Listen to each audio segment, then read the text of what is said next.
Hi guys, આજે આપણે એક કૂકીઝ બનાવીશું અને આ કૂકીઝ આપણે મેંદા કે ઓવનના ઉપયોગ વગર બનાવીશું. બસ લગભગ દરેક વ્યક્તિ બનાવી શકે એવી જ વસ્તુઓની સાથે બનાવીશું અને તમે જોઈ શકો છો કે એકદમ પરફેક્ટ કૂક થઈ છે, અંદરથી બિલકુલ જ સોફ્ટ છે. તો આ કૂકીઝ બનાવવી એકદમ જ આસાન છે અને પરફેક્ટ માપથી તમે કરશો ને એટલે તમારી કૂકીઝ પણ આ રીતની પરફેક્ટ થશે. તો એમના માટે સૌથી પહેલાં તો એક આપણે ઊંડું વાસણ લેશું અને એમની અંદર એક બાઉલ, જે આપણે એક બાઉલ સેટ કરીને રાખશું કોઈ પણ, તો એક બાઉલ ભરી અને નોર્મલ ટેમ્પરેચરવાળું ઘી લેવાનું છે. ખાસ કે ફ્રીજમાં રાખેલું એ ઘી આપણે યુઝ નથી કરવાનું, ઘણા છે એ ફ્રીજની અંદર રાખતા હોય છે. તો આપણે બિલકુલ નોર્મલ ટેમ્પરેચરવાળું જ ઘી લેશું અને જેટલું ઘી છે એટલું જ આપણે સાકરનો ભૂકો લીધો છે. તમે સાકર ન હોય તો એમની જગ્યાએ ખાંડનો ભૂકો પણ લઈ શકો છો. અને હવે આપણે કોઈ પણ બેકરીની આઈટમ કરીએ ને ત્યારે ખાસ એમની કમાલ તો આમના ઉપર જ છે કે જ્યારે ઘી અને ખાંડ છે એ જ્યારે મિક્સ કરીએ ને ત્યારે એમનું ટેક્સચર એકદમ ક્રીમી ન થાય ને ત્યાં સુધી આ રીતે આપણે એમને હેન્ડ બીટર હોય અથવા ઇલેક્ટ્રિક બીટર હોય કે ફોક, આપણે જે કાંટા સ્પૂન કહીએ છીએ, એ કોઈ પણની મદદથી આપણે આ રીતે કરી શકીએ છીએ. તો જો એકદમ કરવું આસાન છે. લગભગ તમે 4 મિનિટ માટે, થોડીક મહેનત લાગશે પણ 4 મિનિટની અંદર તો કમ્પ્લીટ તમે જુઓ એમનું ટેક્સચર છે એકદમ જે ક્રીમ હોય એ રીતનું સરસ મજાનું મિક્સ થઈ અને એમનો કલર પણ ચેન્જ થઈ ગયો છે. તો એમનો કલર ચેન્જ ન થાય, એમનું ટેક્સચર ચેન્જ ન થાય ત્યાં સુધી આપણે મહેનત કરીશું તો એક વખતની મહેનત છે અને પરફેક્ટ ખાવાની અને હેલ્ધી કહી શકાય. કે બહારનું તો કેવું છે કેવું નથી આપણે ખ્યાલ નથી, તો આપણી હાથે આપણે બનાવેલું હશે તો થોડીક મહેનત હશે તો પણ આપણે બનશે ત્યારે આપણે એમનો આનંદ છે એ કંઈક અલગ જ આવશે. તો એ આપણું મિશ્રણ છે સારી રીતે મિક્સ થઈ ગયા બાદ હવે આપણે આમની અંદર મેંદાનો ઉપયોગ ન કરતા આપણે જે રોટલીનો લોટ હોય છે, જે ઘઉંનો ઝીણો લોટ હોય છે, એ લોટનો ઉપયોગ કરીશું. તો એક બાઉલ ઘી અને એક બાઉલ ખાંડની સામે આપણે 2 બાઉલ ભરી અને લોટ લેવાનો છે. અને હવે હું ઘણી વખત કહું છું કે કોઈ પણ આપણે કેક છે, કૂકીઝ છે, કોઈ પણ બેકરીની ટૂંકમાં આઈટમ બનાવતા હોય ત્યારે એમને ચાળી અને લેવું જરૂરી છે.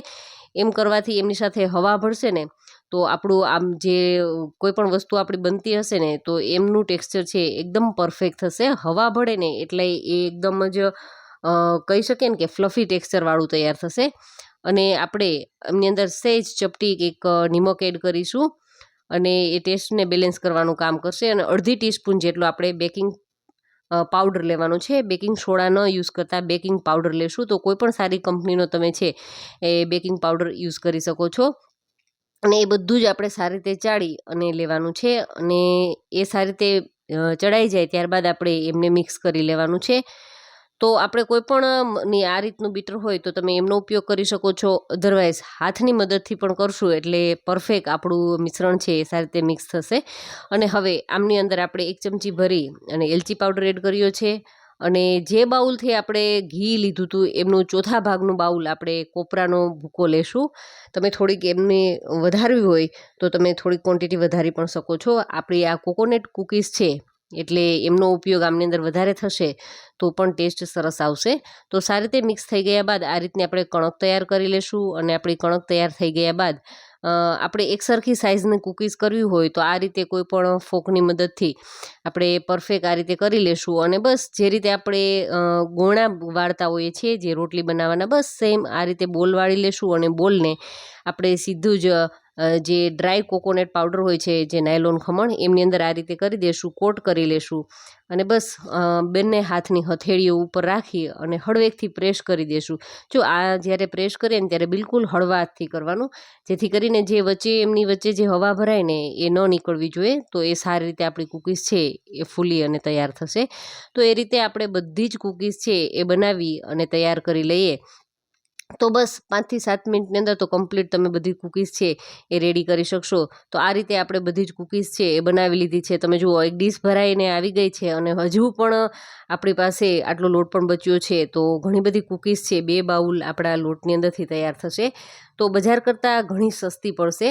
તો હવે જેમાં આપણે બેક કરવી છે એમાં આપણે બધી જ કૂકીઝ છે એમને સારી રીતે ગોઠવી લેવાની છે. અને થોડીક ધ્યાન રાખવાનું કે બધાની વચ્ચે થોડી થોડી જગ્યા રહીએ અને સાઈડ પર પણ થોડી જગ્યા રહેવી જોઈએ.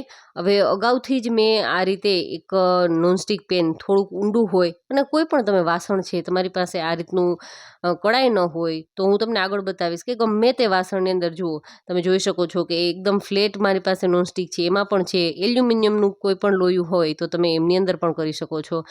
અને લગભગ 15થી 17 મિનિટના સમય બાદ આ રીતે કૂકીઝ છે એ સરસ ગોલ્ડન કલરની આવી ગઈ છે, એકદમ સરસ કૂક થઈ ગઈ છે.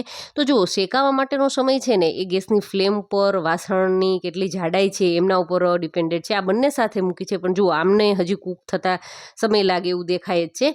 તો એ બધો સમય છે એ આપણા વાસણ અને ગેસની ફ્લેમ ઉપર ડિપેન્ડેડ રહેશે. એટલે ઓલમોસ્ટ કહું તો તમને લગભગ 15થી 17થી વધીને 20 મિનિટની અંદર તો આપણી કૂકીઝ છે એ બધી જ બની અને રેડી થઈ જશે. તો અત્યારે તમે જોઈ શકો છો કે આપણી બધી કૂકીઝ છે એ બની અને તૈયાર થઈ ગઈ છે. હજુ અડધી તો કૂક થાય જ છે પણ હું તમને અત્યારે આટલી બતાવી દઉં છું. તો ખૂબ જ સરસ, જે રીતે આપણે ઓવનમાં કૂક કરી હોય એ રીતની તમે જુઓ, નીચેથી પણ એટલો સરસ કલર છે અને ઉપરથી પણ એકદમ સરસ ગોલ્ડન કલરની કૂક થઈ છે. તો બધી જ કૂકીઝ આપણી રેડી થઈ ગઈ છે. તો તમને આજનો વિડીયો ગમ્યો હોય તો લાઈક કરજો. Thank you for watching this.